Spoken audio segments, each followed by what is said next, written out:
De todo en México. Es un programa de entrevistas que presenta a un sinfín de personajes de origen o nacidos en México, con quienes charlaremos de su vida, de su trayectoria profesional, de las vicisitudes y el reto que significa vivir aquí, así como la dicha de pertenecer y el orgullo de sentirnos mexicanos.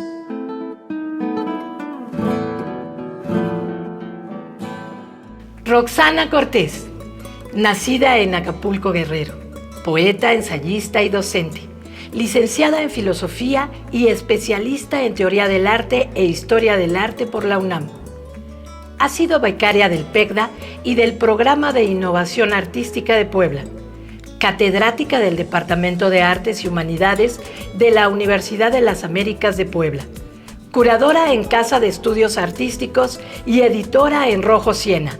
Ha realizado trabajo curatorial y museográfico en Casa 9, la Universidad de Bauhaus y el Museo de la Memoria Histórica Universitaria BUAP, entre otros. En el 2022 realizó una estancia de investigación de teoría del arte en Florencia, Italia. Merecedora a premios por su escritura que va desde la literatura infantil pasando por la poesía y el ensayo.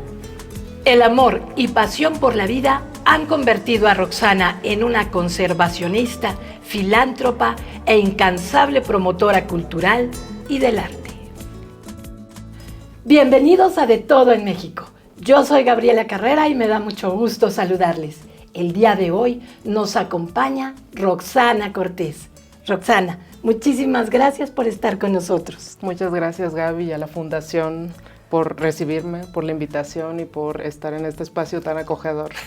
Es un placer tenerte aquí. Y a todas las escritoras que nos han acompañado y nos seguirán acompañando. Cuéntanos de tu niñez. Mira, yo nací en Acapulco. Cuando la gente piensa en Acapulco, siempre le viene esta imagen, ¿no?, del Acapulco en el mar, en la playa, este goce que se tuvo sobre todo en la época dorada del puerto. Pero yo soy del Acapulco rural, periférico. Yo nací en un pueblo que se llama Tuncingo y al estudiar en la ciudad, porque claro, estudiaba en el puerto, en la ciudad, vivía el contraste entre esas dos realidades. Estar en Acapulco, pero en el municipio, y tener que trasladarme a la ciudad y ver cómo era la convivencia, ¿no? Ahora sí que ese espacio que se crea entre los niños de la ciudad y los niños que habitamos zonas rurales del municipio. ¿Cuál es la diferencia? ¿Qué es lo que...? En ese momento creo que no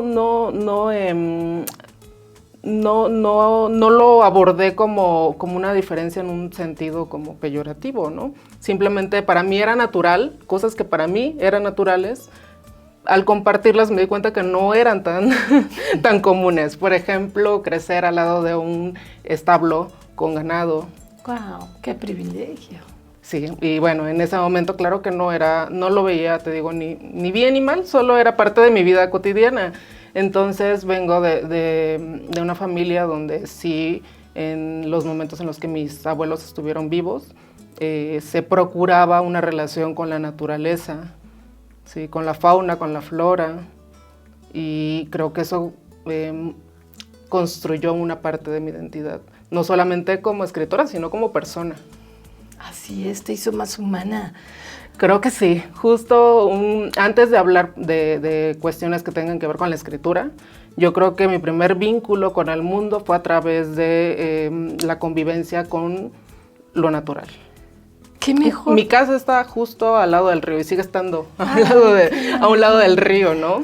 Entonces el contraste entre visitar, claro, la ciudad donde está el mar, ves el impresionante horizonte en el océano, pero tú estar educada, haber sido criada a un lado de un río, claro que contrasta, ¿no? Bañándose en el río. En ese momento todavía se podía, claro. Y los sonidos, el agua, los pájaros, los grillos en la noche. Sí, los grillos son sonidos justo espectaculares, sí. Y también recuerdo mucho las luciérnagas en la noche.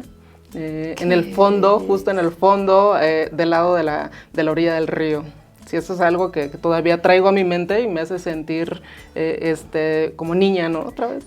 Y puedes regresar a ello porque conservas una casa, por lo que Sí, nos has comentado. Sí, en esa casa, el pueblo, te cuento, ¿no? Está aproximadamente a unos 20 minutos en carro en la actualidad del puerto de Acapulco. Y mi casa estaba al lado del río, pero al lado de mi casa también vivían mis abuelos. Tenían ellos su casa y también tenían un establo. Tenían una especie de huerta que también estaba próxima a ese establo. O sea, privilegio total, la calidad de la comida. Ah, claro, sí, en comal, a la leña. Ay, sí. wow, qué delicia. Sí, pero claro que cuando yo iba en la primaria, por ejemplo, era como extraño, ¿no? Decir, no, bueno, sí, la leña, sí, claro, el comal. Decían, bueno, ¿y tu estufa? Así, ¿tienes estufa? Y yo, claro, también tengo estufa. Qué privilegio el que viviste, sobre todo en el marco de la enseñanza y el arroparte de tus abuelitos. Sí. La sabiduría de... Sí, y de una familia grande, ¿no? Porque Ay, mis tíos son 17. Uy. Entonces, imagínate el número de primos con los que, con los que me relacionaba, con los que jugaba. Un familión. Sí, y las reuniones de fin de año, porque bueno, claro que me crié bajo la tradición judio-cristiana, entonces todo el tema de las pastorelas, los festejos patronales, era un modo de concebir la vida en colectivo. Ay, como te dije en algún momento, tanto tu belleza como tu espiritualidad son del arraigo de un México que no debemos dejar escapar. ¿Estás de acuerdo? Un México lindo, inocente, lleno de naturaleza. ¡Qué privilegio! Ahora entiendo mucho por qué tu trabajo y tu sencillez. Y bueno, y en este ámbito de infancia tan maravilloso, con tanto amor, supongo, ¿cómo se te da la escritura? ¿Cuáles son tus acercamientos? Creo que justo todo esta brillantez, ¿no?, de la infancia también tiene su contraste. Y para mí la lectura y la escritura se dan sobre todo en un momento de tensión. Yo sufro un accidente, tenía como entre 11, 12 años, me atropellan justo afuera de mi casa. Y a raíz de este accidente tengo que quedarme en cama para mi recuperación durante pues, un tiempo prolongado, varios meses. ¿Qué te pasó? ¿Qué te me atropellaron. lesionaron? Sí, me atropellaron, me desgarraron la pierna, me fracturaron justamente toda esta parte del hueso. Pero quedaste bien, no te tuvieron que operar, ¿verdad? Sí, claro que sí. Sí, y yo veo no sé si se ve, pero no por acá está, mira, aquí está el injerto. Ah, ya veo. Es que sí. yo también tengo una operación de rodilla, pero ya fue por otra cosa. Sí, entonces, bueno, el auto, una Urban me impacta y mi cabeza choca contra el asfalto y bueno, todo un tema, claro, en el pueblo todos así de, ay, ¿qué le pasó a Roxana? Y en ese periodo de recuperación, ya cuando pasó todo lo del tema del hospital, vuelvo a mi casa, me acondicionan un espacio en el primer piso y queda una cama al lado, en medio de la sala, casi. Entonces, en la sala, mis papás formaron una biblioteca. Qué inteligentes. Sí, y la tenían justo como porque en la época en la que pasó todo esto, era común todavía encontrarse con enciclopedias, con tomos de enciclopedias. Quizá en la actualidad ya no es tan común, ¿no? Que alguien tenga enciclopedias, pero en ese momento sí era cotidiano que de repente pasaran incluso vendedores, no había internet, o no estaba el acceso tan fácil como el día de hoy. Es eso. Iban vendedores casa por casa y, oiga, ¿quiere educar a su hijo? Si le interesa a su hijo, ¿por qué no compra estos tomos interactivos de ETA? Claro, el Google fue a suplir todo esto, pero sí. Si yo sí conservo mis enciclopedias, no las suelto. Sí. Mi mamá también tiene todavía esa colección. Y bueno, yo a partir de estas enciclopedias y a raíz de este accidente tengo mucho tiempo libre. Nadie puede quedarse porque es una realidad, ¿no? Estoy en recuperación y nadie puede quedarse 100% del tiempo conmigo. Entonces empiezo a visitar esas enciclopedias y empiezo a imaginarme fuera de ese lugar, fuera no solo de la sala, sino fuera de mi cuerpo vulnerado, ¿no? Sí, sí, sí. A mí me pasó igual cuando era pequeña. Era mi escape a donde fuera el libro. Sí, y ya traía como que la vena ahí un tanto creativa, imaginativa, porque siempre fui muy yo no sabía todavía, claro, de niña, no sabía qué era lo que quería hacer como tal, pero siempre se me dio imaginar escenarios de posibilidades. Entonces yo decía, bueno, pero si puedo jugar a construir casas, por ejemplo, con mis primos, que somos bastantes, ¿no? En ese momento éramos muchos. Ahí jugamos a construir a partir de lodo y de piedras, pues paredes. Y ahí inventamos como la idea de familia entre nosotros. No, ya éramos familia, claro, somos familia. Pero se creaba el juego imaginario donde intercambiábamos roles, ¿no? Bueno, ahora tú eres la abuelita, ahora yo soy el hijo. Qué bonito. Y toda ella estaba ahí como latiendo, yo creo, y los libros me ayudaron a encauzarla. ¿Qué literatura? Además de la enciclopedia, que era informativa, que... Yo pensaría en dos ejes. Uno tiene que ver, sí, con la educación que recibí por parte de mi abuela, que sí me daba libros ilustrados de lecciones bíblicas, por ejemplo, por un lado. Y por otro, un gran descubrimiento que tuve de muy pequeña, llegó a mí Alicia en el País de las Maravillas. Wow. Y claro que me impactó en tanto a que no era un libro que yo esperaba como niña, ¿no? A pesar de que dicen que es un libro para niños, ¿no? El original es tremendo. Sí, entonces cuando llega ese tomo, recuerdo perfectamente que me empecé a sentir un algo, ¿qué está pasando? O sea, Alicia está sumergida en un sueño y de repente empieza a jalarla a un pozo, ¿no? El hoyo es muy profundo y ella cae muy lento, dice en las primeras páginas. Y yo dije, claro, yo he sentido eso. Y eso me lleva a la filosofía, porque una de las cosas que decidí desde niña, parece que, pero yo creo que sí fue una decisión y por eso me encanta compartirlo. Para mí estudiar filosofía fue una decisión de vida y fue una decisión motivada por la impresión, por la imaginación de la infancia. Ay, wow. Dicen por ahí que niñez es vida y en este caso así fue. Te marcó nada más Alicia en el País de las Maravillas, que es una obra alemana de origen. Bueno, pues si quieren saber más acerca de Roxana Cortés, aquí los esperamos. No se vayan. De todo en México. Hacemos una pausa y regresamos. Los primeros años de vida son muy importantes en el desarrollo de los niños. Después del confinamiento, ellos se vieron limitados en sus relaciones con otros pequeños y en su manera de descubrir el mundo, lo que ha dificultado su adaptación a las actividades fuera de casa. Es por eso que en Sanfel tenemos una propuesta para ti. Si en casa tienes niños entre 5 y 7 años, te invitamos a nuestros talleres Amigos del Huerto, Club de Felichuy, Mis Primeras Notas, en modalidad presencial y Apreciarte en modalidad digital, en donde podrán desarrollar nuevas habilidades mientras se divierten y comparten con otros niños. Así que no te pierdas esta increíble oportunidad. Para más información, te dejamos el enlace en la página web, en donde podrás encontrar horarios, costos y realizar tu inscripción. Vuelve a tu centro. ¡Te esperamos!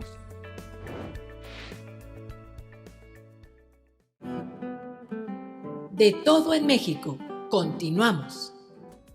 Continuamos conversando con Roxana. Y ahora platícanos de tu obra, ya que sabemos cómo llegas a la literatura, cómo llegas a la fantasía, que además este reposo obligado pues nos hace introyectarnos y lidiar con el dolor, porque ya me imagino el dolor que sufriste y lo incorporaste, físico. Uh-huh. Pero esto es, wow, una materia con la que podemos trabajar cuando escribimos. Cuéntanos, háblanos de tu obra más reciente y de tus procesos de escritura. Ok, mira, justo por acá yo tengo el libro, el último libro que publiqué, se titula Océano Madre, el más reciente, por Dios. Aquí está, ¿no? Océano Madre, que es parte del Fondo Editorial Municipal de Acapulco. Y bueno, claro que te dejo a ti un ejemplar y me encantaría también a todos los que nos escuchan por ahí. A Felipe le dejamos otro. Sí, no, y claro, dejar uno por alguno de tus escuchas, ¿no? Alguno de tus seguidores, por ejemplo, aquí quedan. Si usted quiere uno de los tomos de Océano Madre de Roxana Cortés, échenos un folio y aquí se los guardamos.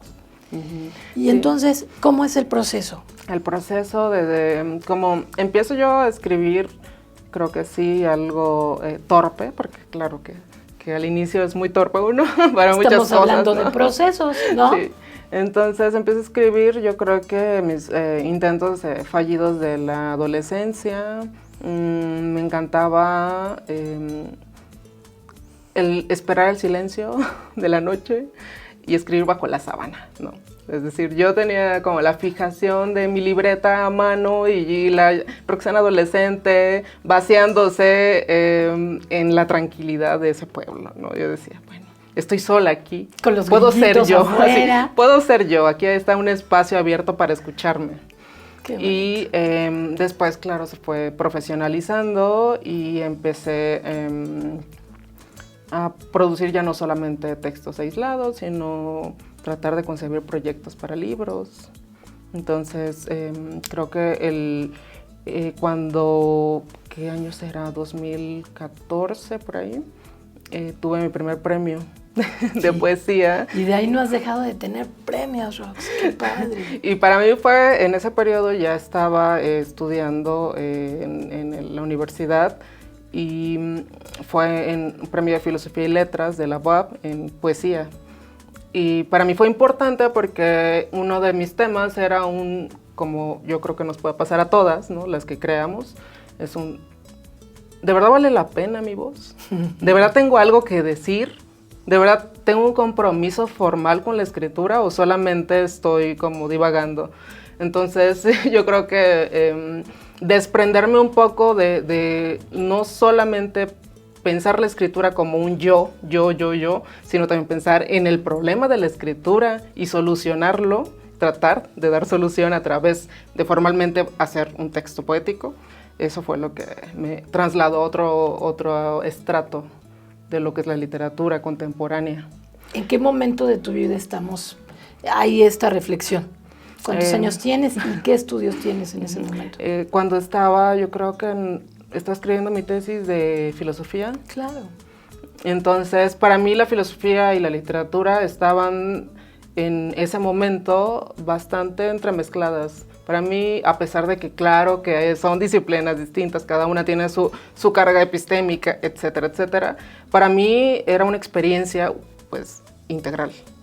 Entonces empiezo yo a darme cuenta de que en mi escritura académica de la filosofía también tenía que, igual como me decían mis profesores, oye, tienes que pensar en que es un método de investigación, cómo vas a usar los conceptos, etcétera, etcétera.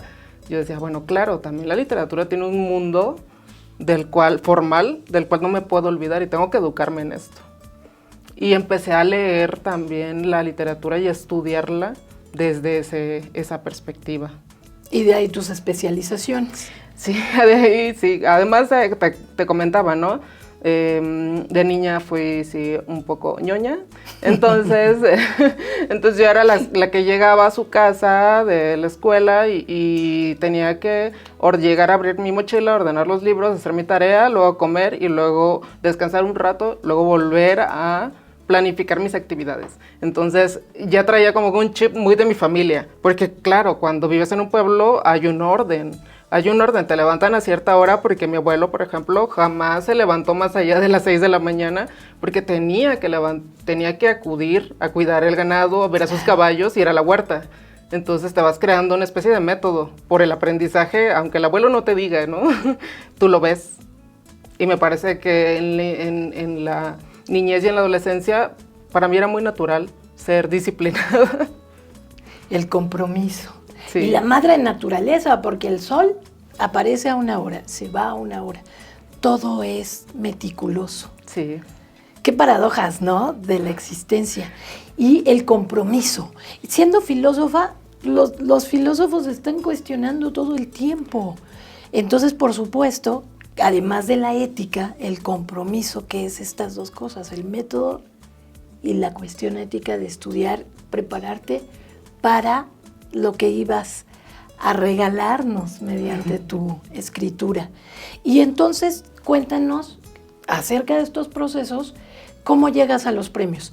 Algo que me encanta es que desde el principio, cuando decides que vas a escribir, también que vas a publicar. Porque algunos escribimos, pero guardamos nuestras cosas en el cajón. ¿Cómo se da en ti el hecho de saber que tenías que publicarlo? Y de ahí te vas y llegan los premios. Yo creo que mi primer acercamiento con todo lo que yo estaba escribiendo a partir del 2014 por acá, jamás estuvo intermediado por la preocupación de publicar. Ok. Estuvo en su momento más vinculado con los procesos de aprender, por ejemplo, a procesos relativos a la edición, a la publicación de obras de otros autores. Entonces, yo, durante muchos años, que por ahí del 2011, tuvimos una editorial que se llamó Rojo Siena y que operó aproximadamente 10 años. Entonces, era, claro, bastante joven e inexperta, pero junto con Jesús Escabernal, que se dedica al arte visual, empezamos un proyecto donde hubiese una especie de diálogo entre la imagen, lo visual, con lo literario. Entonces yo estuve mucho tiempo, muchos años, más enfocada en pensar en esos procesos. Y para mí no sé cuán importante era publicarlo. O sea, claro que publiqué, ¿no? Claro que sí. Pues esa es la finalidad de todo esto. Pero tenía como mucha hambre de aprender. De aprender, sí. Y yo decía, bueno, pues, no me puedo conformar con publicar un libro. Yo quiero saber cómo se hace. Y aprendimos a hacer libros desde cero, ¿no? Es decir, yo, así como mi abuela me enseñó a hacer quesos de las vacas, también aprendí a hacer libros con las manos. Eres un estuche de monerías. ¿Sabes hacer quesitos también? Cuando quieran también. Conste. ¡Qué maravilla! Y a ver, cuéntanos de esta editorial. Duró 10 años, ¿hace cuánto? Sí. ¿Y por qué? ¿Por qué ya no tenemos Rojo Siena? Sí, mira, aproximadamente, te digo, como del 2012 al 2022, fue un proyecto que cuando terminamos la licenciatura, yo empecé a salir con un chico, ¿no? Un artista. Y los dos muy inquietos, pues empezamos a enseñarnos cuestiones relativas al lenguaje de cada quien. Qué bonito. Entonces, Jesús Escalona. Jesús, sí, yo sé, pero él es pintor. Él es pintor, artista visual, plástico. Sí, claro. Okay. Y él continúa no solamente trabajando su obra plástica, ¿no? Personal, sino también que colabora con editoriales para diseños de portadas, maquetación, interiores, ilustraciones para libros. Entonces, en ese momento nos une toda esta chispa y se va naturalmente desembocando en una editorial que yo creo que ha sido muy querida. Ha sido muy querida y que yo creo que sobre todo por otros autores y otros artistas jóvenes, más jóvenes que nosotros, que se han acercado y luego dicen, ay, pero yo me acuerdo de Rojo Siena. Entonces, ¿y qué pasó? ¿Qué pasó con esa editorial? Naturalmente, en algún momento uno tiene que decidir hacia dónde tiene que inclinar la balanza, ¿no? Yo después de muchos años, y yo creo que también muchas personas que trabajaron, que estuvimos ahí colaborando en Rojo Siena, queríamos explorar, decir, bueno, también soy autor, ¿no? ¿Qué pasa si yo hago esto? ¿Qué pasa si ya no tengo esta carga de trabajo? Porque claro que entre más crece un proyecto, la carga de trabajo es mayor. Porque estabas presentando a otros autores. Estaba presentando a otros autores. De hecho, justo, bueno, en tu programa anterior, entrevistas a Angélica Santolaya. Angélica Santolaya, una poeta muy querida, muy talentosa, publicó con nosotros un libro, se titula De Leyenda. Entonces nosotros ya empezábamos a trabajar con gente externa al estado de Guerrero, ¿no? Y en esa creación de vínculos, claro que el trabajo se ve un poco desbordado porque nunca lo pensamos como una cuestión empresarial o algo así. Jugando, lo dijiste en un momento. Sí, entonces y justo el juego, como para los niños, es algo muy serio. Entonces, para nosotros este momento lúdico también fue muy serio. Y justo por eso le dimos el espacio, el tiempo de decir, bueno, aquí quedó, está bien, hay que cerrar esta etapa, ver qué pasa. Y después de eso, bueno, seguí estudiando, seguí escribiendo. Es el año en el que te vas a Italia, en el 2022, ¿no? ¿Cómo se da esto? Sí, mira, yo estuve en la UNAM estudiando una especialización en Historia del Arte. Y bueno, en todo este proceso en el que yo presento y empiezo, a formular todo el proyecto de investigación, lo que me interesa dentro del campo de la teoría estética, me doy cuenta de que puedo presentar justo el mismo proyecto o aprender de los temas que a mí me interesaban en la Universidad de Florencia. Entonces encuentro la oportunidad y envío Yo también fue un poco así de, bueno, voy a enviar a ver qué tal, ¿no? Y sin querer, bueno, sí, yo sin querer sí. Y lo pasé muy bien, la verdad. Es que sí, aprendí mucho, no solamente de la cuestión estrictamente académica, sino de los lugares, ¿no? Claro, es otro espacio, otro mundo. Ver muchas de las piezas que yo ya había visto en las enciclopedias, en los libros de la universidad, encontrarme con esa otra realidad ya de forma real ahí, enfrente de mí, claro que fue algo que valoro mucho, que atesoro mucho. Y de Tuncingo, Guerrero, en Acapulco, bueno, se lanza a Italia. Mi papá se ríe un poco de eso, ¿no? Dice, bueno, es que yo creo que tú eres la única de este pueblo que estudió filosofía, se dedica a esas cosas, y ahora me decía, ¿no? Andas por acá, en este lado del mundo, y yo, pues no lo sé, pero seguro me encantaría no ser la única de mi pueblo, ¿no? Pues los vas a inspirar, como nos estás inspirando a nosotros. Es algo que hablamos una y otra vez en De Todo en México. Lánzate a conocer tus sueños, arriésgate a vivir esas aventuras y ahí nos conocemos potencializando nuestras pasiones y nuestros mayores deseos.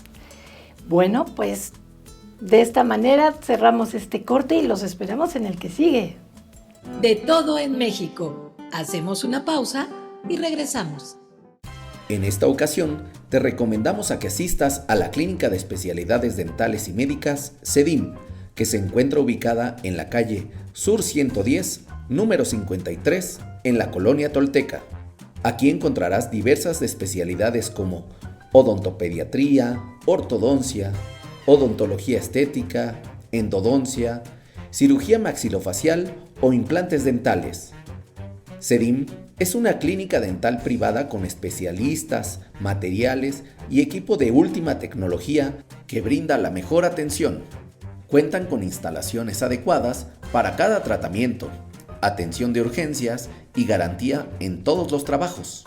Para brindarte más información, comunícate al teléfono 5534 6602 35. Por cierto, CEDIM es un negocio socialmente responsable ya que apoya a Sanfel. De Todo en México. Continuamos. Y cuéntanos, Roxana, ¿qué hay de tu obra? Sí, mira, el año pasado escribí un libro, mi primer libro de poesía dedicada a las infancias. Se llama Sofía y las mariposas y es un libro que recibió por fortuna un premio nacional de literatura para niños y niñas en Guanajuato. ¡Qué hermosura! Sí. Entonces, este libro es pensado completamente en mi hermana menor y nuestra niñez en Tuncingo. ¿Cuántos hermanos tienes? Solo una. Ah, mira. Por eso no me cuesta dedicarle mis libros. Entonces, yo espero que este libro, Sofía y las mariposas, se publique este año, pero mientras tanto está ahí, ¿no? Está ahí en proceso de... unos meses después llega Océano Madre, que ya está aquí, ya lo comentábamos, ¿no? Que ya está, es el último dentro de mi obra reciente. Y me di cuenta que estaba explorando mucho un vínculo de la naturaleza, de la creación de vida, no solamente a través de la literatura infantil, sino también de la escritura sobre, por ejemplo, Océano Madre habla sobre los procesos de gestación de la maternidad. Entonces, en este libro, a través de la poesía, lo que intento hacer es pensar qué es gestar, ¿no? ¿Qué significa ser madre? Y yo no lo soy. Justo por eso es una poética de las posibilidades, porque me vuelve a mi cuerpo y dice, bueno, sí, sobre todo nuestras generaciones, ¿no?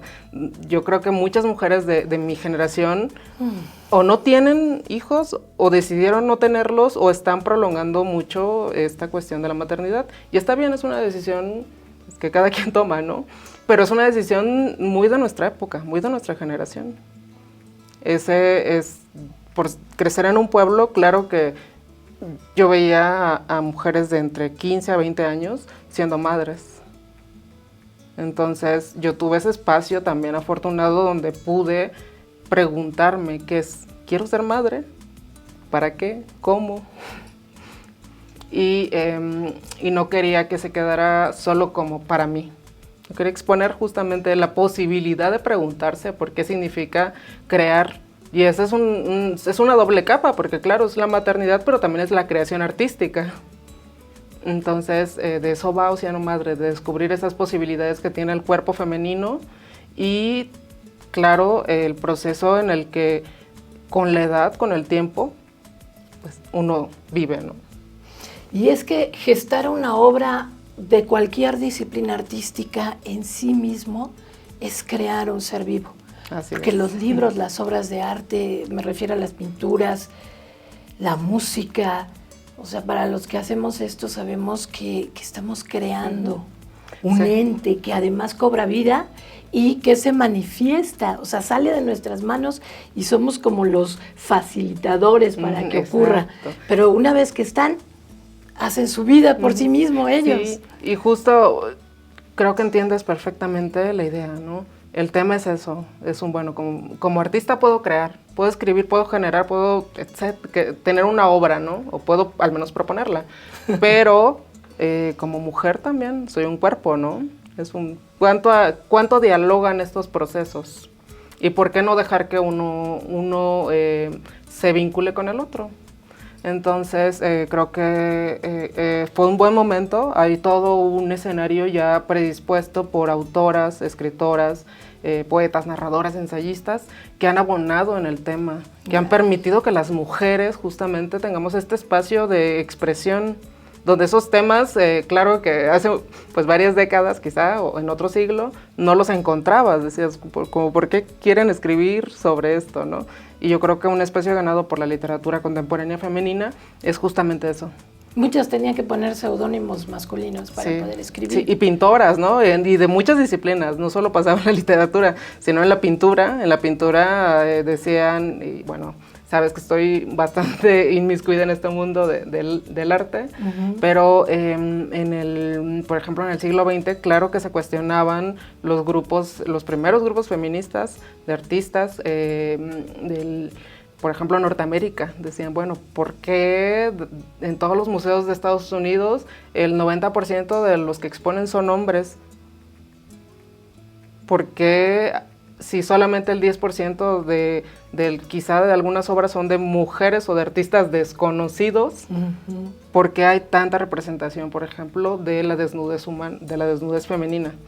¿Por qué hay tantas mujeres representadas y las mujeres no se pueden pintar y llegar aquí a exponer lo que quieren crear, ¿no? Lo que han creado? Y me parece que eso también pasa en la literatura, y no hay que tenerle ningún pavor, ¿no? Eso. Pues somos dos, hombres y mujeres, y como que se han apañado los señores un poquito. Nada más en 1953 aquí en México tuvimos derecho al voto a la mujer. Exacto. Apenas. Exacto. gracias a Amalia González, que fue la primera diputada y ella fue la que procuró que tuviéramos derecho al voto. Pero vamos ganando el espacio, Sí. afortunadamente, y siempre se han colado, tanto músicas como pintoras y escritoras. Pues ahí tienen a Hildegarda, que es la primer compositora, o sea, el primer compositor en la historia que está registrado es una mujer, que fue una abadesa alemana, Hildegarda. Ya te la voy a presentar porque es una maravilla y sé que te va a gustar tanto como a mí. Y vamos ganando espacios y ahorita afortunadamente ya es más amable. Claro. Sigue habiendo esto, tenemos que seguir en la trinchera trabajando, pero mira, aquí estamos haciendo un programa con nuestro buen Felipe Ortiz, que es nuestro productor, y nosotras de este lado de la cámara, Claro. platicando, conversando. Si queremos conseguir tus libros, ya le damos un brinco a algún familiar, que es lo que estás haciendo ahorita. Sí. Si queremos conocer tu obra, ¿a dónde nos dirigimos? Mira, tengo una página como autora que es musea.roxanacortés. A ver, repítelo. Musea.com. Musea, así como se oye. Sí, Roxana Cortés. Y de ahí se enlaza con otros, literal, con los productos, ¿no? De ahí puedes acceder a la compra de la obra, para no complicar el proceso. Ok. Ahí se concentra en la página de autora, o que le pongan así, ¿no? Sí, Roxana Cortés, escritora, y seguro ahí en la primera búsqueda estará Y que la visiten página. tu página, porque yo, Sí. al indagar acerca de tu vida, pues me encantó ver todo lo que estás haciendo, promoviendo obra de otras personas y en general, o sea, las artes en general. Y me encantó esto de que apoyaste a los perritos, a los animalitos que andaban sueltos en Acapulco Sí. ahora después de la tormenta, ¿no? Sí, justo... ¿Cómo te fue con eso? Cuéntanos rápido. Sí, mira, mi mamá siempre ha sido muy amante de los animales. ¿Cómo y- no? Si y en viven especial- rodeados. Sí, y en especial de los perros, ¿no? Y los gatitos. Ay, sí. Entonces, ella desde que tengo memoria se dedica o cada vez que tiene la oportunidad de alimentar, cuidar a un perrito callejero, lo hace. Entonces, con todo lo que sucedió en Acapulco después del Ya me huracán Otis, imagino. tremendo, ¿no? Fue una cosa devastadora. Muchos perros y gatos, claro, quedaron, sí, los que sobrevivieron estaban en muy malas condiciones y Chiquitos. la mayoría, había unos que se habían perdido, otros que simplemente son de la calle y ya no encontraban dónde, ¿no? Llegar. Entonces dije, bueno, mi mamá y yo dijimos, bueno, ¿por qué no? ¿Por qué no cuidarlos, no? Hicieron un albergue. Sí, ahí, te digo, mi mamá ya tiene ese vínculo, ya los cuida, ¿no? O sea, para mí no es nada así Ay, como, qué hermosura. como nuevo, pero el abrir el espacio así y sobre todo que fue muy bien acogido, nos enviaron bastante ayuda, pudimos comprar bastantes kilos Qué de bueno. alimento para estos perritos y también apoyo de veterinarios de la zona. La verdad es que estoy muy agradecida con todos los que han apoyado. Qué hermosura, porque son angelitos, esos animalitos son angelitos que llegan aquí. Supongo que encontraron algunos casa y otros pudieron ser rescatados por sus dueños, ¿verdad? Mira, sí, pocos. Ah, La sí. mayoría no es como en la Ciudad de México, ¿no? La verdad es que es más raro ver perritos callejeros en ciertas zonas, ¿no? Sobre todo en el centro. Pero allá creo que es tan común que los perritos callejeros son de todos. Claro. Sí, son de todos. Ay, además en y de nadie. Acapulco, que la vida Y con el calor. es increíble. más sabrosa. Y con todo esto a la cátedra, o sea, a la cátedra ya me imagino tus clases con el conocimiento, la especialización que has logrado y con la humanidad que te sale a borbotones. Ya me imagino el lujo de ser tu alumno en la universidad. Estás dando clases en la UNAM, ¿verdad? Mira, justo en este periodo no. Ok. No, justo en este periodo no. Lo que trabajé con toda la gente, por ejemplo, de la Universidad de las Américas, tiene que ver con proyectos de investigación. Y los talleres, los últimos que he dado, tienen vínculo con procesos de creación de escritura. Qué interesante. Entonces, yo justo en el 2010, antes de la pandemia, por ahí del 2019, ya tenía yo algunos años de trabajar en la Universidad de las Américas y aprendí muchísimo. Me pasé muy bien. Sí, Se aprende más dando clases que, sí. O sea, de ellos hacia nosotros que nosotros hacia ellos. Sí, entonces, pero tenía también yo que pensar en qué iba a hacer, ¿no? Porque dije, bueno, es que lo he disfrutado demasiado, pero también yo tengo que seguir mi camino, como no profesora solamente, sino también como alumna, ¿no? Volver al aula y ver qué otra cosa puedo compartirles de nuevo a mis alumnos. Entonces, creo que fue un periodo muy importante de mi vida. Para mí, nunca imaginé que en mi vida iba a empezar a dar clases en la universidad, ¿no? Yo, pues, no sé, uno nunca dice, ay, voy a... Qué hermoso. Sí, yo no pensé que mis primeros trabajos pues, estuvieran vinculados con la universidad. Y yo creo que atesoro y continúo, ¿no? Claro, preocupada por volver a ese espacio y compartir otro tipo de conocimientos de otra forma, pero sin duda es algo que cambió mi escritura también. Ay, y lo que te falta, Roxana. Sí, pero también como siempre hay que saber detenerse y decir, bueno, a lo mejor este año necesito girar un poco y enfocarlo más a la cuestión de la investigación, que es en lo que estoy ahora, ¿no? Investigación, escritura. Y dentro de unos meses, de nuevo a la academia, ¿no? Como profesora o etcétera. Entonces, es ir como alternando para, yo creo que en estos momentos, no tirar todas las cartas a un solo lado y decir, bueno, necesito aprender, nutrirme, enseñar, pero que siga ese proceso.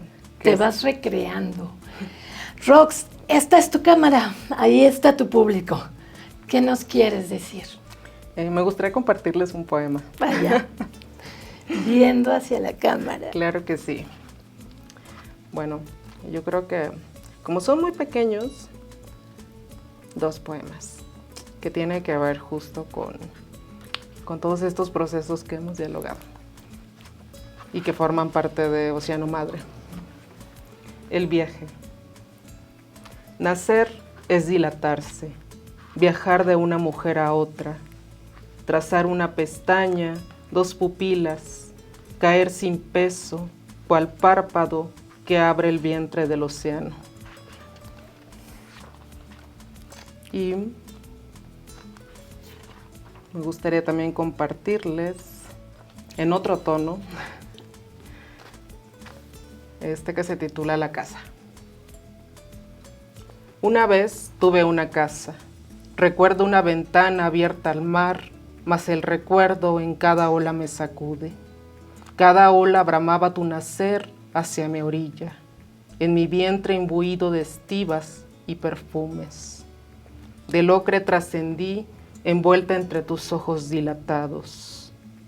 Ovillé en el rincón más cálido, en la tersura más amable me encontré, madre, prolongándose a la edad infértil, temor que se avecina, donde todo resuena y al fondo arde y de pronto quema cada cavidad en mi cuerpo, lo abre, lo desgarra, lo amotina, al precipicio de mí, asobinada entre ventanales marítimos y la lumbrera de los años. Lo que caracteriza a nuestra invitada de hoy es la valentía y la reflexión. Soltar para crecer y volver a retomar en una espiral ascendente e interminable. Y esta es tu casa. Muchas gracias. Ha sido un placer conversar contigo, un placer conocerte a través de tu obra y de tus actos, lo que te hace un ser coherente y maravilloso. Qué lindo. Rox. Muchas gracias por el espacio. Ay, gracias por venir a compartirlo contigo. con la Fundación San Felipe de Jesús. Muchas gracias a la Fundación San Felipe por todo este espacio, no solamente en este momento para mí, sino el espacio que abren para muchos otros, ¿no? El amor. Y el amor no es otra cosa más que compartir. Equipo Sanfel agradece su amable atención. Yo soy Gabriela Carrera y los espero en la próxima emisión de Todo en México. Hasta entonces, hasta siempre.